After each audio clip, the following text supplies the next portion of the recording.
Madame, Messieurs, bienvenue à ce journal sur Congo 24. Un avion de chasse Sukhoi 25 en provenance de la République démocratique du Congo a violé l'espace aérien rwandais ce lundi à 11h20.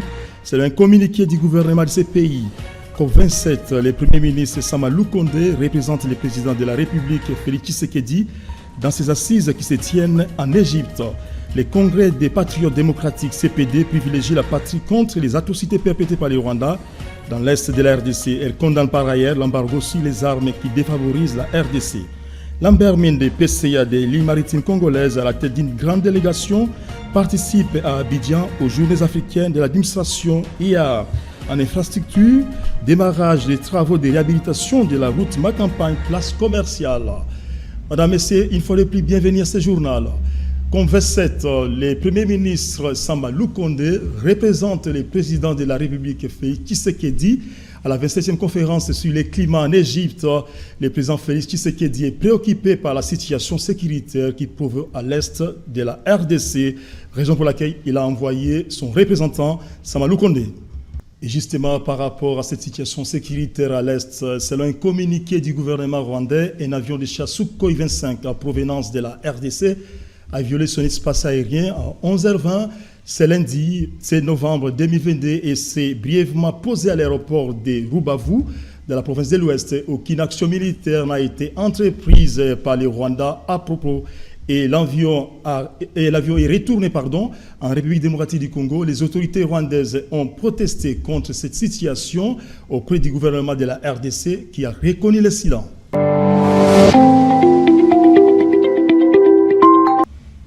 Les FARDC ont sauvé un véhicule des griffes des terroristes et des forces démocratiques et alliées ADF-MTM. Le dimanche, c'était très tôt dans la matinée sur la route Mbaou-Kamango, dans le Nord Kivu. Nous joignons le capitaine Anthony Moulouchaï, porte-parole de Sukola 1 Grand Nord. Capitaine, à vous la parole. Les forces armées de la République démocratique du Congo ont déjoué une embuscade tendue par les terroristes des forces démocratiques et alliés ADF-MTM ce dimanche 6 novembre 2022 à 6h du matin entre le point kilométrique 10 sur la route Mbao-Kamango. Cette embuscade visait un véhicule de transport en commun qui provenait de la cité de Oichia vers la cité de Kamango dans la chefferie de Watalinga. Ce véhicule de marque Canter est tombé dans l'embuscade sur le point kilométrique 10 et les forces armées de la République démocratique du Congo est intervenu vite et a pu sauver le passant, 2 blessés parmi eux, et ils les ont amenés dans des structures sanitaires appropriées pour des soins médicaux. En attendant, nous demandons à la population qui habite le long de cette route Mbao-Kamango de continuer à collaborer avec les forces armées de la République et de nous alerter sur la présence de ces djihadistes qui continuent à piéger notre population. Ensemble, nous allons gagner cette guerre. Et en politique, le Congrès des patriotes démocratiques CPD, parti politique supervisé par Ernestine Nyoka Kaiba, s'insurge contre un nouveau dialogue intercongolais énoncé par l'UA et l'embargo sur des armes imposé par l'Occident en défaveur de la RDC. Masumbuko Brandom, qui se trouve être l'interfédéral de Kinshasa, a lu ce communiqué. Déclaration politique du Congrès des patriotes démocrates. Nous, Congrès des patriotes démocrates, CPD en sigle, parti cher à Maître Ernestine Nyoka Kaiba, présidente nationale membre de l'Union sacrée de la nation. Réunis en ce jour pour évaluer la situation sociopolitique et sécuritaire de notre pays. Faisons la déclaration suivante. Les CPD adhèrent sur toutes les lignes à la déclaration du jeudi 3 novembre 2022, faite par le président de la République, chef de l'État, garant du bon fonctionnement des institutions, son Excellence Félix Antoine Tshisekedi Tshilombo, et spécialement à son appel à la mobilisation générale sans clivage politique pour l'intérêt supérieur de la nation. Le CPD soutient les institutions de la République et particulièrement le gouvernement conduit de main de maître par le Premier ministre et chef du gouvernement, son Excellence Jean-Michel Sama Lukonde Kyenge, dans la recherche de solutions afin de doter l'armée des moyens nécessaires dans ce budget 2023 sous examen au Parlement. Le CPD apporte un soutien indéfectible et sans faille à nos forces armées de la République démocratique du Congo en général et aux vaillants soldats engagés sur les champs de bataille dans le but de protéger notre intégrité territoriale et notre souveraineté nationale en particulier. Le CPD compatit avec nos compatriotes de l'Est, victimes des affres de l'agression rwando-ougandaise depuis plus de 25 ans, et spécialement nos compatriotes de Bunagana et Kiwanja dans le Rutshuru qui subissent ces événements douloureux. Le CPD saisit cette occasion pour rappeler à la communauté internationale la nécessité de la création d'un tribunal pénal spécial afin de sanctionner sévèrement les agresseurs, réprimer tous les crimes graves tels que retracés dans les différents rapports des Nations Unies, dont le plus notable est les rapports Mapping, et rendre justice à toutes les victimes. Le CPD fustige concomitamment l'irresponsabilité notoire et ubuesque de la représentante du secrétaire général des Nations Unies en République du Congo, Madame Bintou Keïta, et l'incapacité avérée de l'Organisation des Nations Unies à travers sa force de maintien de la paix en RDC. Dans la même lancée, les députés révolutionnaires membres de l'ICN, l'Union sacrée de la nation, montent au créneau contre l'agression rwandaise qui subit la RDC dans les territoires de Rutshuru en provenance du Nord Kivu. Propos recueillis de Dokalonji. Déclaration politique des députés nationaux révolutionnaires membres de l'Union sacrée de la nation. Nous, honorables députés nationaux révolutionnaires, membres de l'Union sacrée de la nation, ayant suivi ce 3 novembre 2022, le message d'éveil patriotique lancé par le président de la République, chef de l'État et commandant suprême des forces armées en rapport avec l'agression inadmissible et injuste que subit notre pays de la part du Rwanda, appuyé par des puissances occidentales bien connues. Déterminé et rangé comme un seul homme, derrière le président de la République pour barrer la route aux forces étrangères qui se camouflent sous l'étiquette de M23. Révoltés et mobilisés, tous pour repousser les agresseurs de notre pays en dehors du territoire national.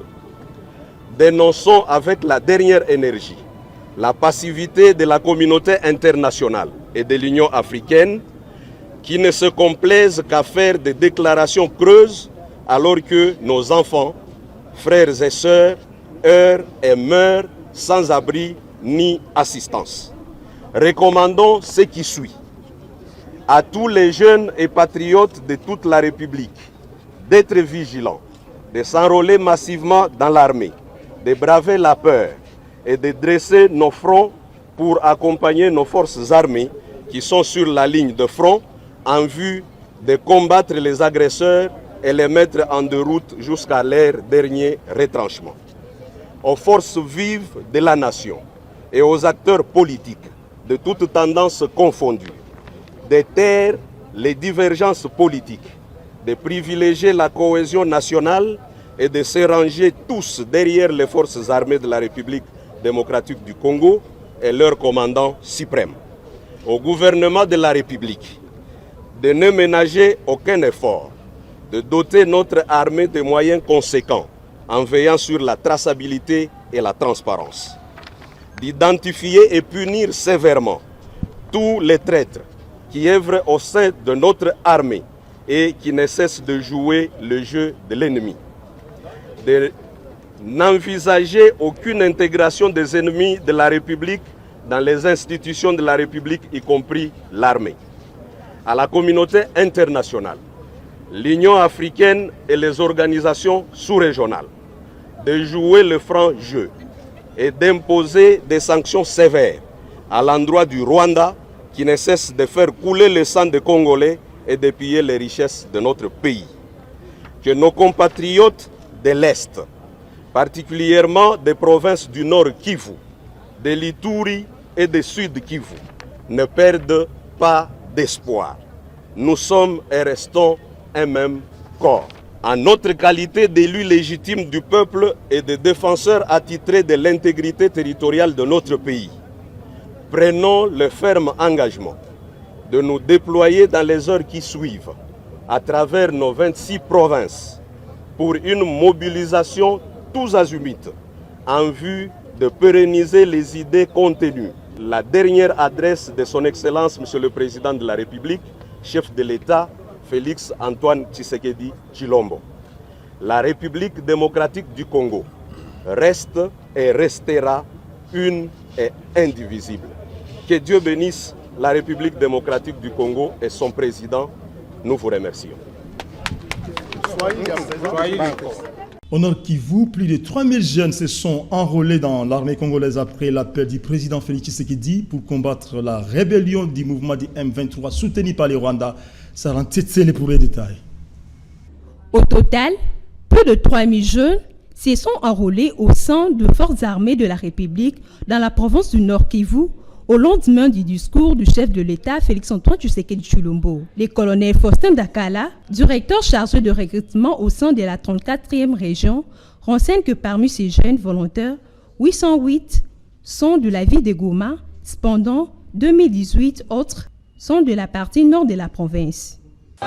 Depuis ce matin, jusqu'à maintenant, nous sommes déjà au-delà de 808 jeunes garçons et filles qui ont répondu présents à l'appel du chef de l'État. À Beni, c'est-à-dire pour ce qui est du Grand Nord, il y a 2018 jeunes qui viennent d'arriver, de rejoindre Mambango. Par ailleurs, ces volontaires appellent d'autres jeunes à intégrer l'armée. Il faut que tous les jeunes Congolais patriotes viennent pour appuyer les FARDC. C'est un vrai sacrifice. Mais nous ne voulons pas que notre pays tombe. Nous les jeunes, on va se battre. Rappelons que c'est le jeudi 3 novembre dernier que le chef de l'État Félix Antoine Tshisekedi Tshilombo a convié les Congolais à s'enrôler massivement dans l'armée pour défendre la patrie qui est victime de l'agression rwandaise via le 1-23. Et en réaction au discours du chef de l'État, la population qui a pris en main l'appel de Félix Tshisekedi demandant aux jeunes de s'enrôler dans les FARDC afin de résorber l'insécurité à l'Est. Je vais bombarder. Oui, attends, trop. Trop. Mais en ballon, tellement Congo, ils ont agressé.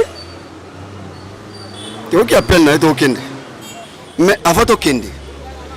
Tota baninga na biso bazakuna. Est-ce que bato bazana front baza motivé ou bien baza motivé?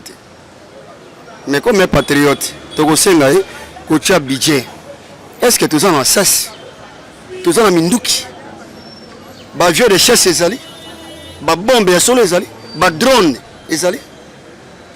Ngana bula moto. Je suis marié, mais na okende. Na okende.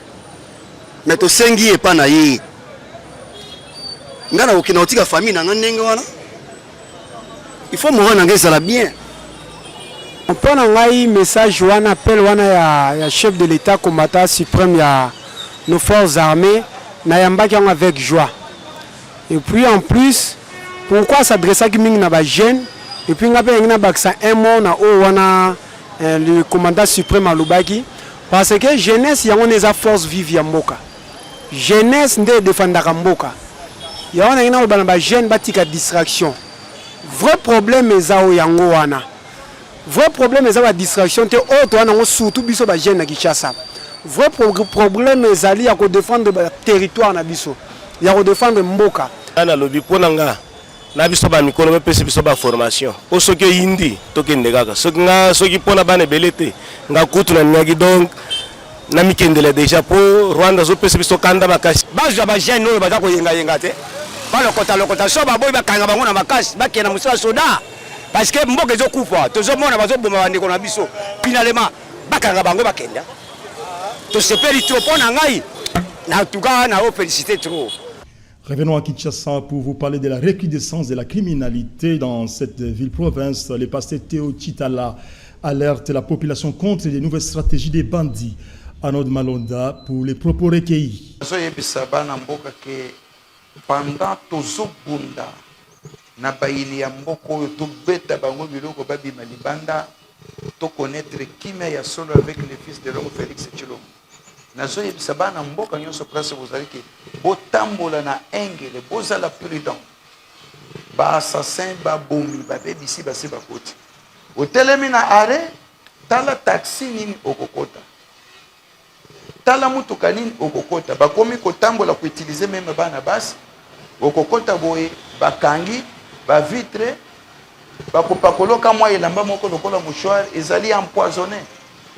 Olali pungi tango yoko sotuka bamemio na ndako moko boye bazoboma bazobimisa ba organe bazokende koteka bana mboka botambola na bokebi bakulu na pe isilité batu nyonso oyo balinga nzambe te balingi mboko oyo te musala na bango ezali kaka owana. Alors bozala na keba bisika nyonso bozali ozana coin ya avenir ozokende na balabala omoni moto ayo non lakisanga ye nazoluka adresse boy azopusa na pembeni na yo kolinga te azala à 2 mètres aye biso likambo o répondre mususu akopusa no moni abimisika mwa elamba boye alekisi yo na zolo olembi olali pongi batyo na mutuka bake na yo. Alors nazali ko interpeller batu nyonso bazali na bisala wana botika parce que le fils de l'homme azopesa kimia na ko mobimba toko combattre mutu nyonso akolinga ko faire reculer ba congolais na sima azali ennemi na biso akokende mbika zamba pambula bo fongola biso. Au portefeuille, les PCA de l'île maritime congolaise Lambert Mendo Malanga séjourne depuis le week-end dernier à Abidjan avec une délégation composée de plusieurs collaborateurs où il participe aux journées africaines de l'administration IA sur invitation de l'Institut national des administrateurs. En infrastructure, lancement ce lundi des travaux de réhabilitation de la route Macampagne allant vers la place commerciale qui était en dégradation depuis quelques semaines. Ce démarrage de réhabilitation intervient après les SOS des usagers de ces tronçons au gouvernement de la République démocratique du Congo. Biliv Dia et bienvenue Mayala. À peine quelques semaines que l'avenue Macampagne était dans un état déplorable, mais ce lundi 7 novembre 2022, les travaux de réhabilitation ont enfin débuté pour assurer une circulation aux usagers qui empruntent ces tronçons. Ces travaux partiront de la station Macampagne jusqu'à la place commerciale, comme l'explique l'ingénieur. Les travaux que nous sommes en train de faire concernent les tronçons station Macampagne jusqu'au niveau de place commerciale. Pour ne pas faire travailler à la va-vite, nous avons dû commencer au niveau de l'avenue Bocage jusqu'à l'entrée de Chemin des Dames. Nous avons sectionné notre travail en tranches de sorte qu'il n'y ait pas perturbation de trafic vu que la route est vraiment fréquentée pour qu'il n'y ait pas trop d'embouteillage dans ce sens-là. Tel que vous êtes en train de voir, il y a plusieurs manières de faire par rapport au tronçon que nous sommes en train de réhabiliter. Il y aura une chaussée rigide et puis les autres tronçons, on aura à faire en chaussée souple. La durée des travaux, c'est prévu que nous travaillons pendant 45 jours. Oui, nous sommes en train de parler parce que nous sommes en pleine saison de pluie pour ne pas aussi perturber la circulation. De l'autre côté, les usagers de cette route saluent le gouvernement congolais pour ces travaux de réhabilitation et demandent à ce que les autres routes dégradées soient aussi réhabilitées à temps. Malamu bosala na kwenyoso ezala teka Macampagne ezala teka po bomoni ma place moko boye bakondi baleka kuna bosali mais côté batu musu baza bosali te tala na lever basali basondoli kene omona ndenge ezali kene na bakwenze ebele donc eloko na kosenga to sepela ndenge basala mais ezala te po bamoni ma place moko boye batu moko baleka kuna basali po na bango to sepeka pa bakonza mboka baloko bazosala mais bazelaka te ke ebe bakananu bongo ba sala ya malamu te. Réhabiliter la route est une bonne chose, mais construire de caniveaux en est un autre, car le manque de caniveau est l'une des causes des destructions de routes.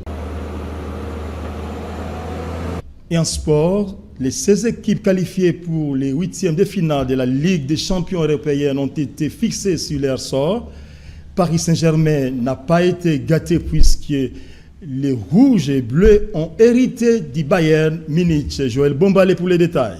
Présent dans les pots des deuxièmes de poule, Paris a fait de fortes chances de tirer du très lourd. Real Madrid, Manchester City ou encore Chelsea. Au final, ça sera les Bayern, l'un des adversaires coriaces de la compétition. Réagissant à chaud sur ces tirages, le conseiller sportif du PSG, Luis Campo, garde le moral au beau fixe.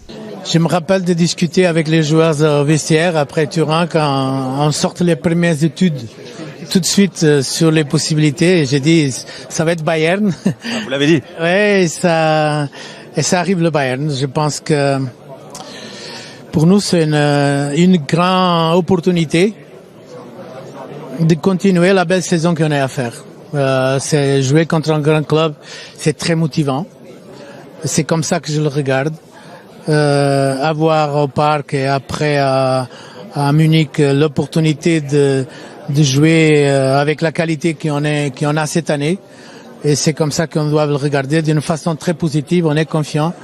Et je pense que c'est un bon moment pour jouer contre Bayern parce qu'on se sent vraiment bien et on se sent très confiant avec la saison qu'on a à faire. Les Rouges et Bleus de la capitale française espèrent avoir la même réussite qu'en 2021, quand les partenaires de Neymar avaient sorti les Bavarois en quart de finale. Pour rappel, les matchs allés de ces 8e de finale se joueront en février et la manche retour vont se disputer au mois de mars 2023. Voilà, ce journal tient sa fin sur cette note sportive. Tout de suite, les rappels des titres. Un avion de chasse Sukhoi 25 en provenance de la RDC a violé l'espace aérien rwandais ce lundi à 11h20 selon un communiqué du gouvernement de ces pays. COP27, le Premier ministre Samba Lukonde représente le président Félix Tshisekedi dans ses assises qui se tiennent en Égypte. Le Congrès des patriotes démocratiques CPD privilégie la partie contre les atrocités perpétrées par les Rwandais dans l'est de la RDC. Elle condamne par ailleurs l'embargo sur les armes qui défavorise ces pays, la République démocratique du Congo. Lambert Mende, PCA de l'île maritime congolaise à la tête d'une grande délégation, participe à Abidjan aux Journées africaines de l'administration IA. En infrastructure, démarrage des travaux de réhabilitation de la route Macampagne-Place Commerciale. Madame, Messieurs, à la prochaine opportunité, suivez-nous sur Congo24tv.net pour la suite. Merci beaucoup.